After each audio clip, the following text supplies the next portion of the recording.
In a wide-ranging and exclusive interview, our correspondent Wyatt Sharpe sat down with fitness icon Jillian Michaels to discuss her involvement in the Make America Healthy Again movement, a growing initiative aimed at placing public health and wellness at the forefront of American policy discussions. Best known for her television career and longtime health encouragement, Ms. Michaels is now stepping into a more explicitly civic role, leading her voice and platform to a campaign focused on improving national outcomes in areas like nutrition and exercise. Speaking from Tampa, Ms. Michaels emphasized the need to remove health from politics and reframe it as a foundational pillar of American strength. For people watching, again, I'm sure most people know who you are, but you've been really involved with the MAHA movement looking to make America healthy again, which is something that I think a lot of people can relate to. A lot of people not only want to know more, but they're kind of just curious as to how Donald Trump is looking to go about this. We've seen a lot in recent days with respect to eliminating food dyes, things that all seem to be going in the right direction. Because, we've been talking about this throughout, it obviously will take quite a long time in some cases to make some of these big changes that people are looking to make. So what can people maybe do in the short term to improve their overall health? Listen, you nailed it. It's going to take time. You're up against 4 Herculean lobbies. Big ag, big food, big pharma, and big insurance. So any step in the right direction should be celebrated. I want to acknowledge that. With that said, this is a problem that needs to be tackled on a myriad of fronts. I can speak for my country, but I don't think Canadians are getting any healthier as well. We are... There's a carbon copy of America in a lot of ways. So. Right? We're sicker than ever. Yeah. We have exploding rates of autism, exploding rates of obesity, exploding rates of infertility, exploding rates... I could give you the barrage of statistics, but you have eyes. We see it, we know, we get it. So while I would like for government policy to be working on behalf of its citizens, and quite honestly, there is a need and necessity for regulation at times, or you will have complete chaos. Corporations cannot just poison everything because it's profitable. But while we wait for this change to happen, education is important, and you empower people to vote with their dollars, because that will move corporations faster than policy, quite honestly. And the more agency you can take, the more of an impact you will have. Nothing has to be perfect. But again, every step in that right direction is a forward momentum you continue to build upon. Yeah, and how much of it comes down to kind of this idea of awareness too? Because oftentimes what we see is a lot of people consuming various products, chemicals, whatever it is, because, they've been around for so long, people just don't know any better, and governments haven't done anything about it, historically speaking. Huge problem.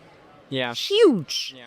And as much as it might come as second nature to somebody like you or I, because you're very clearly fit and healthy, I could no sooner manage my finances and invest my money than the average person could understand what's in the food, what's in the air, what's in the water, how they should be living, how they shouldn't be living. And then they get hit with all of this information that often conflicts, and they're overwhelmed, they're overworked, they're stretched too thin, pulled in every direction, and they grab what's easiest and most affordable, and that's what's happening, which is why I would like to see MAHA make this easier, more accessible, and more affordable for them.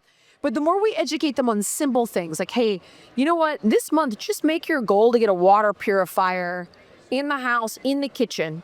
It's going to go a long way. It's the gift that's going to keep on giving. You're mitigating so many chemicals that you're drinking with, that you're cooking food with. Like, just these little things. If we can grab their attention, that step is going to be massive over time. But we got to teach them, and then you got to show them how. So you can't just scare people. Everything's poison. Good luck. Go with God. You have to give them actionable steps and give them the literal how-to of making these changes and empower them to do so. Yeah, and how much of, because right now I think too, I touched on it briefly, but a lot of the day-to-day decisions that people are taking, that they're not necessarily realizing the overall impact on their health. Even something as simple as, you mentioned water, people may be drinking bottled water and they think it's totally fine, but there might be some health implications of that. Or, maybe it's downloading, I have an app on my phone that it's called Yuka, I don't know if you've heard of it, but just like it goes over the health kind of indication of not just food products, because I think that's another thing. People oftentimes, associate the only thing about health to mean food, but obviously it's the products we put on our bodies as well. Lifestyle, So, environment, activity level. But again, if we just go one step at a time and we meet them where they're at, if we could get them 1 month to focus on their sleep hygiene, which really just means setting their circadian rhythm, improving the quality of their sleep. How do they do that? Why does it matter? yeah. It's one of the most powerful things you can do for your health span, your health long term. So it matters. How do you do it? All right, make the room cold. Okay, turn off all the blue light. Get a pair of blue blockers if you're watching TV before bed. You can get them for $16 on Amazon. Shift all your devices to night shift. Make that month the month you work on sleep hygiene. And once you change these habits, they stay changed. That's kind of the good news. So if we can give people these bite-sized steps, inform them, give them a game plan. All right, next thing. And you provide all the tools and you continue the conversations, and hopefully we continue to help people move the ball down the field. And I mean, you mentioned devices, which is interesting because I'm Gen Z, I'm on social media, you're on social media, and obviously there's a lot of positive implications to all of it, but you do still hear a lot about the negative implications. I see, amongst my peers even, they oftentimes will, and it's different too, like some people use it for information to get, their news and what have you, which is a positive thing.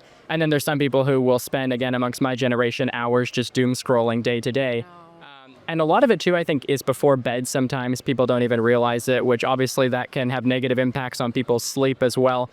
What would you do to, I guess, encourage people just surrounding the need to balance both the positive and negative implications of screen time? It's not just screen time. So I think if we put forward the analogy of a U-shaped curve, that's like, okay, not enough, need more, not enough, more, good, perfect, too much, not good, going overboard, counterproductive. Everything is like that. Vitamins are like that. So appreciating that there's good in everything and bad in everything, and finding that sweet spot in your life is going to be key. How do you find it? How do you feel? Yeah. How do you feel emotionally, and how do you feel physically? How do you feel psychologically? It's really going to be that barometer for you, is just listening to yourself, your body, and paying attention, and then adjusting accordingly. If you find that scrolling on your friend's Instagram gives you, or TikTok or Snapchat gives you FOMO and makes you feel like crap and makes you feel left out and makes you feel less than, delete the app. Yeah. If you can't delete the app, block accounts. Mute accounts that make you feel crappy. If you find that you're an older person, a boomer, for example, fighting with your friends about politics online and getting enraged, or you're in an echo chamber of negativity, block it.